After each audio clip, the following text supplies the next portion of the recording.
ತೊಳೆದು ಸ್ನಾನ ಮಾಡಿಸಿ ಬಣ್ಣ ಹಚ್ಚಬೇಕು. ಈ ನಾಡಿನ ರೈತನಿಗೆ ಜೊತೆಯಾಗಿ ಮಳೆ ಗುಡುಗು ಬಿಸಿಲು ಎನ್ನದೆ ಈ ದೇಶಕ್ಕೆ ಅನ್ನ ನೀಡುವ ಬಸವಣ್ಣನಿಗೆ ಒಂದು ದಿವಸವಾದರೂ ವಿಶ್ರಾಂತಿ ಬೇಕಲ್ಲ. ನಾಳೆ ದಿವಸ ಹೊಲಕ್ಕೆ ಹೋಗಲು ಸಾಧ್ಯವಾಗುವುದಿಲ್ಲ. ಅದಕ್ಕೆ ಎಲ್ಲಾ ಕೆಲಸವನ್ನು ಹಿಂದೆ ಮುಗಿಸಿ ಬಂದಿದ್ದೇವೆ. ಹೌದು, ಈ ನಾಡಿನ ದೊರೆ ಮಾತನಾಡಲು ಮೂಕದನದ ವರ್ಷವೆಲ್ಲ ಬೆಂಡಾದ್ರೆ ನಮ್ಮ ಬಸವಣ್ಣನಿಗೆ ಹೆಚ್ಚು ಕೊಂಡಾಡಿದರೂ ಕಡಿಮೆ. ಅದಕ್ಕೆ ಹಿರಿಯರು ಒಂದು ಮಾತನ್ನು ಹೇಳಿದ್ದಾರೆ, ತಾವು ಅಪ್ಪಣೆ ಕೊಟ್ಟರೆ ಆಡುತ್ತೇನೆ. ಅದಕ್ಕೇನಂತೆ ಮೈದುನ? ಹಾಡಪ್ಪ, ಹಾಡು ಹಾಡು. ಹಾದಿಯ ಬೆಳೆ ನೋಡ, ಗೋಧಿಯ ತೆನೆ ನೋಡ, ಗೋರಿ ಮೇಸಿನಿ ಹಿಡಿ ನೋಡ, ಎಳೆ ಹುಡುಗಿ ಮೀಸಿ ತಿರುವಿನಿ ಕುಡಿ ನೋಡ. ಅತ್ತಿಗೆ, ಇಂದು ನಿಮ್ಮ ಮುಖದಲ್ಲಿ ನಗುವೆ ಕಾಣ್ತಿಲ್ಲ. ಅಣ್ಣ ಏನಾದ್ರೂ ತೊಂದರೆ ಮಾಡಿದ್ದಾರೆ?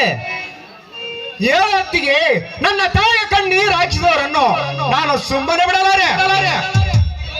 ಮೈದುನರೇ, ನಿಮ್ಮ ಅಣ್ಣನವರು ದೇವರಂತವರು. ಅವರಿಂದ ನನಗೆ ಯಾವ ತೊಂದರೆಯೂ ಆಗಿಲ್ವಪ್ಪ.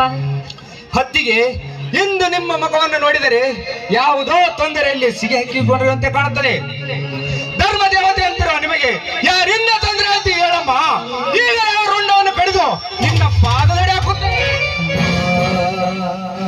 ಕಾರ್ತಿಕ ರಾಜ್ಯನ ಪಾದದಿಂದ ಹೇಳಿದ ರಾಜನತನಾದ ಸುದ್ದಿಯನ್ನು ಕೇಳಿದ ವೀರ ಪರಶುರಾಮನು ಕ್ಷತ್ರಿಯ ವಂಶವನ್ನು ಕೊಂದು ಹಾಕಿದಂತೆ ನಿಮಗೆ ತೊಂದರೆ ಕೊಟ್ಟವರನ್ನು ಕೊಂದು ಹಾಕಿ ಬಿಡ್ತೇನೆ. ಯಾರಿಂದ ತೊಂದರೆ ಆಗಿದೆ ಹೇಳೋ ಹೊತ್ತಿಗೆ?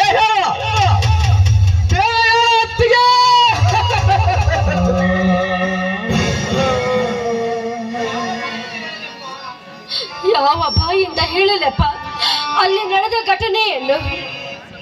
ತಂದೆ ತಾಯಿಗಳನ್ನು ಕಳ್ಕೊಂಡ ನಮಗೆ ಕೈ ತುತ್ತು ಮಾಡಿ ಉಳಿಸಿದ ನಮ್ಮ ಮನನಿಗೆ ಏನಾಯ್ತು ಬೇಗ ಹೇಳುವ ಹೊತ್ತಿಗೆ ಉಗ್ರ ನರಸಿಂಹನಾಗಿ ಆ ತಾಳ ವಿತಾಳ ಆ ತಾಳದಲ್ಲಿ ಅಡಗಿದ್ದರೂ ಸರಿ ಅವರ ಶಿರವನ್ನು ಹರಿದ ರಕ್ತ ಕುದಿಯುವ ತನಕ ನನ್ನ ರಕ್ತ ಕಥಕಥ ಎಂದು ಕುದಿಯುತ್ತದೆ.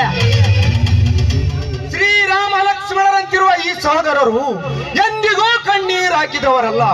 ಬೇಗ ಹೇಳೋ ಹೊತ್ತಿಗೆ ಅಣ್ಣನಿಗೆ ಏನಾಯಿತೆಂದು ಧರ್ಮದ ಮೂಲವೆಂದು ತಿಳಿದುಕೊಂಡಿರುವ ಈ ನಾಡಿನ ರೈತರಿಗೆ ಕೇಳು ಬಯ್ಯದರನ್ನು ನಾನು ಸುಮ್ಮನೆ ಬಿಡಲಾರೆ. ಅವರನ್ನು ಬೇರೆ ಸಮೇತ ಕಿತ್ತು ಹಾಕುತ್ತೇನೆ. ಹೇಳೋ ಹೊತ್ತಿಗೆ ಹೇಳು. ಮೈದುನರೇ, ಅಂದಿನಿಂದ ನಾವಿಬ್ಬರು ತೋಟಕ್ಕೆ ಹೋಗುವಾಗ ಯಾರ ದುಷ್ಕರ್ಮಿಗಳು ದೇಸಾಯಿಯವರ ವಂಶದ ಕುಡಿಯನ್ನೇ ಕತ್ತರಿಸಿ ಹಾಕಿ